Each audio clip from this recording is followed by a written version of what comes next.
तो जिस सोसाइटी में शेफाली रहती थी उस सोसाइटी के वॉचमैन से बात की है हमारी संवाददाता सुजाता ने। उन्होंने क्या बताया आप सुनिए। कल आप 8 बजे यहाँ पे थे, फिर 8 बजे के बाद गाड़ी निकली यहाँ से? गाड़ी तो निकली है। हाँ। लगभग 10 सवा 10 बजे। जैसे गाड़ी आई मैं गेट खोल दिया। गेट गाड़ी के अंदर क्या था नहीं था वो भी नहीं मैं देख पाया। अब नहीं देख पाया। गाड़ी स्पीड में गई चली गई। शेफाली उतरती थी नीचे? परसों देखा था मैं शेफाली को। हाँ परसों देखा था, दोनों थे, मियाँ बीवी दोनों थे, कुत्ता लेकर के उतरे थे। और जब ये निकले यहाँ से सवा 10 बजे उसके बाद कोई आया? कोई अंदर उनके दोस्त यार को जाके पूछ रहे थे? 1 बजे में कोई आया था उधर से। हाँ। वो भी बुलेट से। बोले थे कि ये इसको जानते हो? तो मैं बोला हाँ इसको तो मैं जानता हूँ। बोला डेट कर गया। तो मुझे मालूम चला भी वो डेट कर गया। तो मुझे तो कोई कन्फर्म नहीं है किसी, मतलब यहाँ से मुझे कहीं जाना ही नहीं होता है।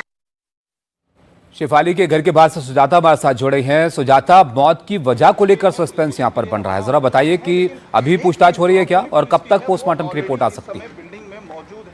पराग जो उनके पति हैं ताबिश, देखिए अब तक जो फोरेंसिक की टीम बीती रात 1:30 बजे से यहाँ पर जांच कर रही थी वो थोड़े ही समय पहले यहाँ से निकली है और साथ ही मुंबई पुलिस की टीम जो यहाँ पर मौजूद थी वो भी उनके साथ निकल चुकी है। जो 2 फोरेंसिक मोबाइल यूनिट की टीम जो है यहाँ पर मौजूद थी उसमें से एक कुछ समय पहले निकल चुकी थी और लगभग 10 मिनट पहले जो है यहाँ पर दूसरी टीम भी निकल चुकी है। इसी के साथ मुंबई पुलिस के जो 2 अधिकारी थे वो यहाँ पर मौजूद थे और साथ ही सोसाइटी के एंट्रेंस गेट पे जिस विंग में वो रहती थी उस विंग के एंट्रेंस गेट पर जो है एक रजिस्टर रखा जाता है। उस रजिस्टर में तमाम वो रिकॉर्ड्स रखे जाते हैं जिससे जो कोई भी सोसाइटी के अंदर आ जा रहा है उसके वहाँ पर डिटेल्स जो है वो मेंशन किए जाते हैं। तो मुंबई पुलिस के जो अधिकारी थे उन्होंने उस डायरी के उस रजिस्टर के फोटोज लिए ताकि पता लगाया जा सके कि बीती रात जो घटना हुई उस दरमियान आखिर इस विंग में कौन था वो जो उनके फ्लैट को मेंशन करके वहाँ पर पहुंचा था, ताकि उससे भी जो है पुलिस को कुछ सुराग हाथ लगे। लेकिन फिलहाल जो पूरा संशय है वो सिर्फ पोस्टमार्टम की रिपोर्ट ना आने तक है। एक बार पोस्टमार्टम की रिपोर्ट आ जाए तो उसके बाद जो है मामले में थोड़ी सी क्लैरिटी मिलेगी। जब शेफाली की मौत हुई क्या कुछ और जानकारी मिल पाई है? क्या वो उस वक्त घर में अकेली थी या उनके साथ कोई और भी मौजूद था?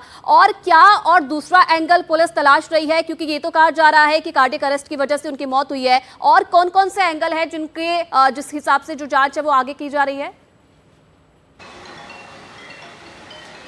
देखिए आयुष, सबसे पहले तो आपने जो सवाल पूछा कि उस समय घर में कौन मौजूद था, तो जब हमने सोसाइटी के सिक्योरिटी एजेंट से बात की तो उनका कहना था कि पराग जो उनके हस्बैंड है वो सिर्फ 1.5 घंटे पहले जो है सोसाइटी में आए थे। लगभग 9 के दरमियान वो सोसाइटी में अंदर आए अपने बाइक के साथ और 10:30 बजे के आसपास जो है शेफाली को अस्पताल ले जाना पड़ा। तो उस 1.5 घंटे में ये बात स्पष्ट हो गई कि पराग जो है उसके पहले घर में मौजूद नहीं थे। जब उन्हें अस्पताल ले जाया गया तो उस समय पराग, शेफाली की माँ और शेफाली खुद गाड़ी में मौजूद थे। तो यानी कि शेफाली अपने घर पर अपनी माँ के साथ रह रही थी जब ये पूरी घटना हुई। तो ऐसे में ये जो है एक पुलिस के लिए बड़ी बात है जानने के लिए क्या कि घर में कौन कौन मौजूद था। दूसरी बात ये कि जब उस समय ये पूरा मामला हुआ उसके ठीक बाद से ही पोस्टमार्टम की रिपोर्ट का, हालांकि इस समय हर कोई इंतजार कर रहा है जानने के लिए कि आखिर पूरी घटना क्या थी। और साथ ही शेफाली के जो बाकी के दोस्त हैं, उनके जो फैंस हैं, वो इस समय इस पूरे मामले को लेकर काफ़ी ज़्यादा शॉक्ड हैं। लेकिन साथ ही जाँच में ये भी पता लगाना ज़रूरी है कि आखिर शेफाली जिस बीमारी से जूझ रही थी पिछले कई सालों से, वो एपिलेप्सी था और उसमें उन्होंने कई बार खुलकर कई प्लेटफॉर्म्स पर ये बात भी कही थी कि यदि वो इस ट्रीटमेंट ना ले तो शायद उन्हें कुछ भी हो जाए। तो ऐसे में उनकी जो बीमारी थी उससे वो जूझ ही रही थी, लेकिन हार्ट अटैक कारण था या फिर उनकी गंभीर बीमारी जिससे वो पिछले कई सालों से जूझ रही थी। हालांकि वो फिट भी रहने की कोशिश कर रही थी, रेगुलर अपने वेलनेस को लेकर ध्यान देती थी, एक फ्रीक्वेंट जिम फ्रीक भी थी। तो ऐसे में इसमें क्या एपिलेप्सी का भी कोई रोल है, ये समझने के लिए पुलिस फिलहाल जाँच कर रही है। जो पोस्टमार्टम की रिपोर्ट के बाद स्पष्टता दिखेगी कि आखिर क्या एपिलेप्सी की गंभीर बीमारी के चलते ये हुआ है, क्या उसका भी इसमें कुछ रोल है या फिर ये महज एक हार्ट अटैक था जिसके चलते शेफाली आज हमारे बीच नहीं। बिल्कुल सुजाता, जो आपने जिक्र किया वो फिट रहने की कोशिश भी करती थी और काफी फिट दिखती भी थी, इसलिए ये और ज्यादा बड़ा सवाल हो जाता है कि ऐसी हालत में कैसे हार्ट अटैक किसी को आ सकता है। बहरहाल पोस्टमार्टम की रिपोर्ट आएगी तो और चीजें यहाँ पर स्पष्ट हो जाएंगी। बहुत शुक्रिया आपका सुजाता इस सब जानकारी को अब तक